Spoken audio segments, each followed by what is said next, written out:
Big data. Big data. Big data. Big data, it can lead to surveillance on such an unimaginable scale. We're in the era of big data. Massive amounts of information are being collected about us every day, from our mobile devices and social media accounts. This is a new kind of digital surveillance, tracking our shopping habits, our daily routines, and everyone we interact with. But what happens to this data? Who can get their hands on it, and what do they do when they get it? How are they using it to target us?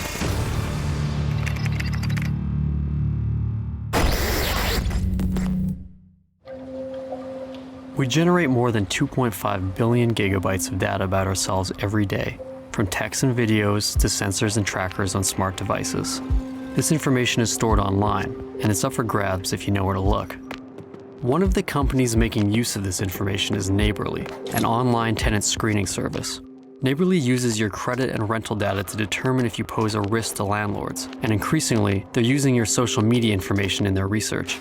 I met with Neighborly founder and CEO Dylan Lenz to find out how this data is being used to analyze people. So you actually did an analysis of me. Can we go through So that? this is yours. So this is what your report would have looked like initially. You had like a 79% chance of success because we couldn't verify income, and you were high risk on a couple of things.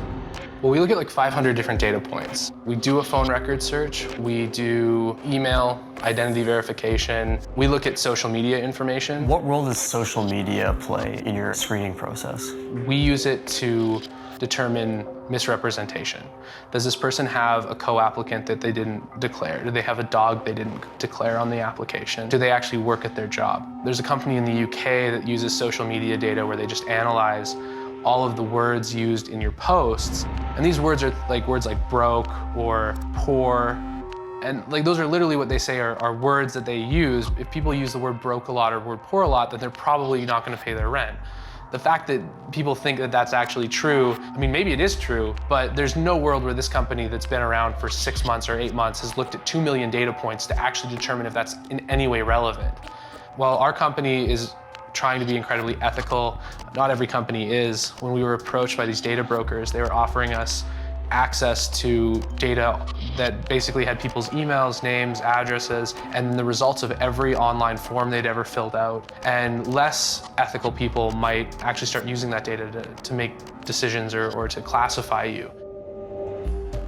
If corporations are looking at our social media posts to determine whether we can pay rent, what other decisions are being made about us with data we don't even know we're sharing?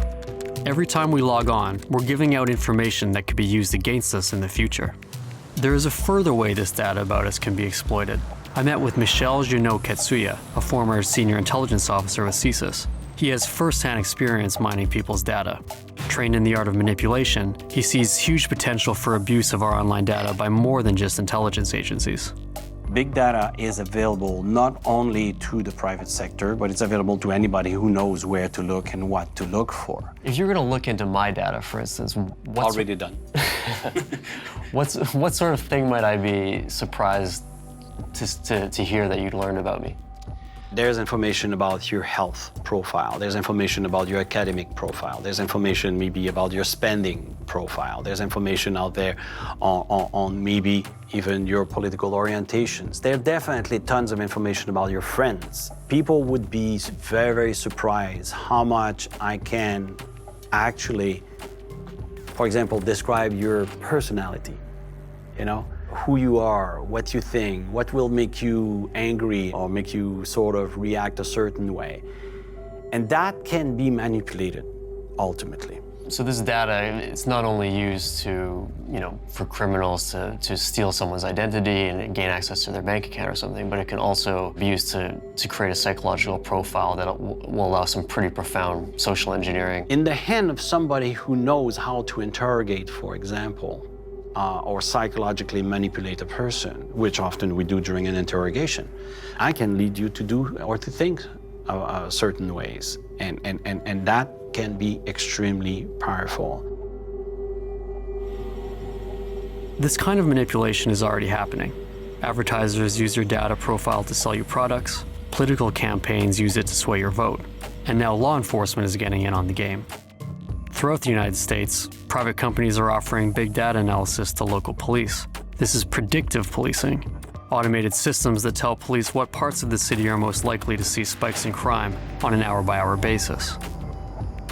In 2015, the Saskatoon Police Department began work on a new predictive policing program. They reached out to the Centre for Forensic Behavioral Science and Justice Studies. Director Stephen Warmuth saw an opportunity to use the University of Saskatchewan's Advanced Computer Science program to tackle the job. With big data, we have such a broad range of information that we have access to and are built into the database for analysis. That there's the possibility of finding patterns that we would never find had we not acquired those bits of data that we're now including. Can you give me an overview of how the program works? We're not doing what, dare I say it characterizes predictive policing in the U.S., where they're focusing on what are called hotspots, where to put the cars, where to put the boots on the sidewalk to prevent crime. Studies have shown that 2/3 of calls to police departments are not criminal in nature. They're social, they're environmental, they're poverty, they're all kinds of things, mental health related. We want to apply this capacity, this technology, to the potential array of issues that are presented to police. Do you arrest someone? Do you let them go? Do you charge them? Do you bring them? Do you detain them? It's an example of how this kind of approach can basically act as a decision-making aid. And that's, at the end of the day, all we're trying to do. I wanted to know exactly how this worked, so I spoke to Dr. Daniel Anvari, the man who designs algorithms for the University of Saskatchewan's Predictive Policing Lab. His algorithms sort through people's histories to draw predictions about recidivism, the likelihood that they would commit crimes again in the future. How does this algorithm predict crime? First of all, we are not predicting crime. We are supposed to help those officers to make a better decision, but just giving them better hands on the data. What sort of benefits can we expect to see from the use of such algorithms? I believe the first benefit is for saving time, increasing the efficiency of the police officers. So basically, you would answer these questions, and it would show you how this persona or this identity that you've entered in compares to similar individuals. Similar individual. What is the risk of recidivism for this specific individual, for this specific crime index? And what you're trying to do is just make sure that these data sets most accurately reflect the reality of this person. Exactly. This is a profile, different categories of the questions. You see which category he got what score. Totally, he got 40 score. So that means he is considered as a very high risk for recidivism for this specific crime. This computer program has the power to put someone in jail. Dr. Ann Kavukian, the executive director of the Privacy and Big Data Institute, has been warning people about the way big data is used to profile individuals and the risks this threat poses to our civil liberties. Until very recently, big data has been just assumed to be the machines are pulling this information out, it must be really accurate, and we'll just use it. So there was an assumption of accuracy and soundness associated with the outcome. Recently, in the United States, the Federal Trade Commission has launched a series of papers on the need for algorithmic transparency. They talk about the tyranny of algorithms. What they've learned is that big data can be discriminatory. Bias can be reflected in the algorithms that will lead to unfortunate results for certain socioeconomic groups, etc. Because as I like to remind people, it's humans coding these algorithms. I mean, humans bring their biases to everything. You have to scratch below the surface and ensure the quality of this and the accuracy. The threat is that human bias can creep into the numbers, creating discrimination in the results. I brought these concerns to the predictive policing team. The potential downside are the data that the algorithm is based on. Are they biased? And there's a possibility of that. And so the criticism is that the algorithm may in fact build that bias into its prediction. We're encouraged that the statistical data-based approach is superior to simple human judgment. But there is that caveat that the data have to be good if they're going to be used without bias. If there is any sign of biasness in the output, we can actually check that and go back to adjust the algorithm. It's not a stone-written algorithm. So what sort of checks and balances are in place to be monitoring whether biases are appearing? I think the cross-validation between different algorithms with one data set would be the best things. Is there ever a limit when it's not desirable to put any more data into it? In general, the more information that you have, you can make a better decision.